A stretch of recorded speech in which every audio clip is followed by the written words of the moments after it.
Hello विद्यार्थियों, नमस्कार। आज हम प्रागैतिहासिक चित्रकला के समय के बारे में जानकारी देंगे। तो इसका समय 30,000 ईसा पूर्व से 3,000 ईसा पूर्व तक माना जाता है।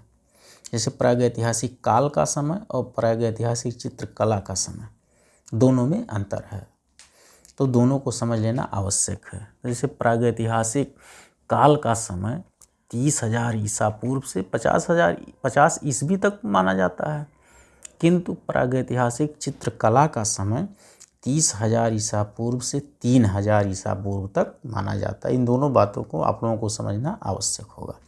तो इस प्रकार प्रागैतिहासिक चित्रकला का जो समय है, इसको 30,000 ईसा पूर्व से 3,000 ईसा पूर्व तक माना जाता है। अब इस चित्रकला की खोज का श्रेय अंग्रेजों को जाता है तथा प्रागैतिहासिक कला के संस्थापक या जनक के रूप में हम रॉबर्ट ब्रूस फुट को जानते हैं। रॉबर्ट ब्रूस फुट प्रागैतिहासिक कला के संस्थापक या जनक या पिता के रूप में जाने जाते हैं।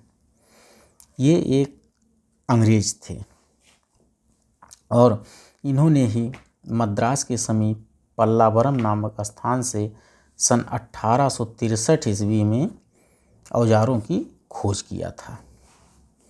तो रॉबर्ट ब्रूस फुट के बारे में थोड़ी सी जानकारी लेना हमें आवश्यक होगा कि रॉबर्ट ब्रूस फुट कौन थे, इनका जन्म कहाँ हुआ था।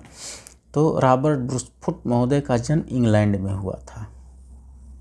कहने का मतलब जन्म इनका इंग्लैंड में हुआ था, मृत्यु इनकी भारत में हुई और कर्मभूमि इनकी भारत ही रहा। और प्रसिद्धि इनकी पूछा जा सकता है कि रॉबर्ट ब्रूस फुट किस रूप में जाने जाते हैं। तो रॉबर्ट ब्रूस फुट की जो प्रसिद्धि थी वो भूवैज्ञानिक के रूप में थी।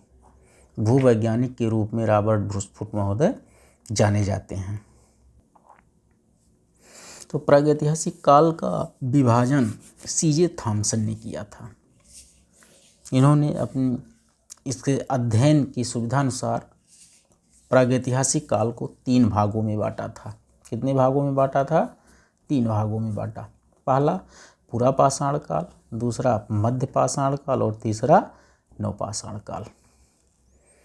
प्रागैतिहासिक शब्द का सर्वप्रथम उल्लेख सीजे थॉमसन ने अपनी पुस्तक 1851 ईस्वी अर्थात 19वीं शताब्दी में the archaeology pre historic analysis of Scotland में किया था।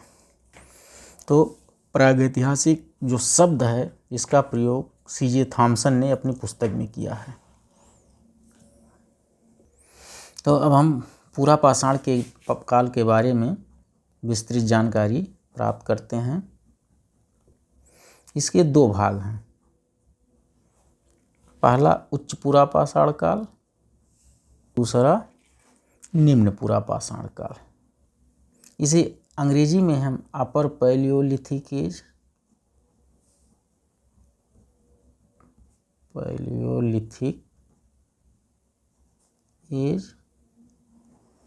अर्थात उच्च पुरा पाषाण काल और इसे लोअर पैलियोलिथिक एज कहते हैं। कहने का मतलब दोनों एक ही चीज़ें हैं, लेकिन परीक्षा में आपको पूछा भी जा सकता है कि अपर पैलियोलिथिक एज क्या है, लोअर पैलियोलिथिक एज क्या है। तो इसके अन्य नामों को भी हमें जानना आवश्यक है। और पूरा पाषाण काल का जो है अंग्रेजी में हम कहते हैं पूरा पाषाण काल को अन्य नाम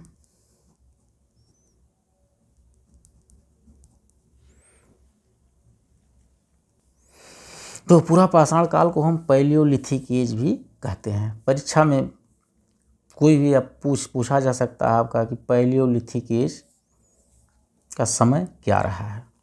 पूरा पाषाण काल नहीं दिया गया, पैलियोलिथिक एज दे दिया गया, तो हमें एक ही चीज़ या कोई भी प्रश्न पूछता है तो आपको अंग्रेजी में जो लिखा होता है एक तरफ बुकलेट पर, तो उसको देख लेना आवश्यक होता है। इससे आपका प्रश्न गलत होने का चांस खत्म हो जाता है। तो पूरा पाषाण काल को पैलियोलिथिक एज भी कहते हैं। इसका समय हम जानते हैं, कब से कब तक पूरा पाषाण काल का समय है। तो 30,000 ईसा पूर्व से 25,000 ईसा पूर्व तक पूरा पाषाण काल का समय माना जाता है। समय से सवाल प्रायः परीक्षा में आ जाते हैं, तो पूरा पाषाण काल का समय लर्न करना आवश्यक है। 30,000 ईसा पूर्व से 25,000 ईसा पूर्व तक माना जाता है। अब हम समझते हैं कि पूरा पाषाण काल, उसका 2 पार्ट हैं, उच्च पूरा पाषाण काल और निम्न पूरा पाषाण काल। अंग्रेजी में इसे अपर पैलियोलिथिक एज और निम्न पूरा पाषाण काल को लोअर पैलियोलिथिक एज। फिर पूरा पाषाण काल को अंग्रेजी में पैलियोलिथिक एज। इसका समय 30,000 ईसा पूर्व से 25,000 ईसा पूर्व तक है।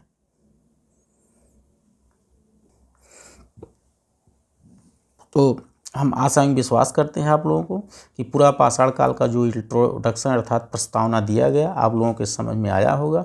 और कल हम पूरा पाषाण काल की उपलब्धियों पर चर्चा करेंगे। उपलब्धियां तो आप लोग भी तैयार कीजिएगा और कल पूरा पाषाण काल की उपलब्धियों के बारे में विस्तृत चर्चा होंगी। और आप लोगों से हम आशा एवं विश्वास करते हैं, निवेदन करते हैं कि इस चैनल को सब्सक्राइब, लाइक एवं शेयर जरूर करें। धन्यवाद।